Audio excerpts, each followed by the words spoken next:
There's a YouTuber called The Humble Penny, and he talks about finances all the time.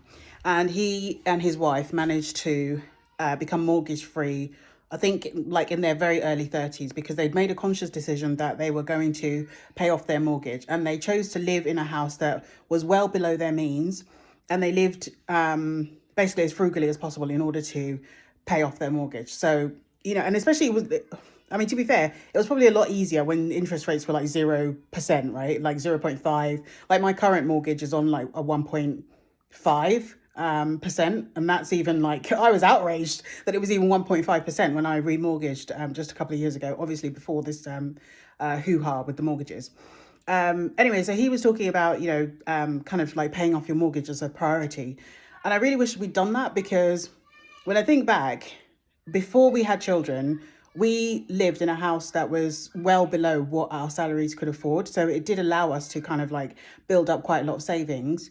And then even when I had my daughter, I was like paying like at the time about 20% of my salary into my pension.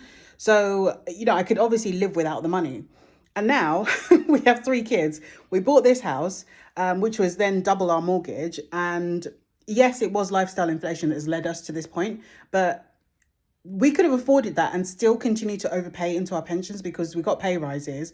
But the cost of childcare has just meant that we will never be able to think about being mortgage free until we're like very late into our 70s.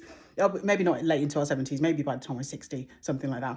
I just realized that, as much as it is nice to live in a very nice area and, have a reasonably large house, there is this kind of thing about envy. And I don't want to say it's envy, because like envy to me is like, you don't want somebody else to have something. It's more just, I just wish we had made a different decision. But the reason we moved to this area was so that my daughter could get into a better school, because I didn't want to pay for private school, and I wanted to give her all the opportunities. But obviously now that we have twins, we're kind of in the same situation where, yes, she's in a better school, but we're still not able to give her everything, because now we have to split it between 3 kids.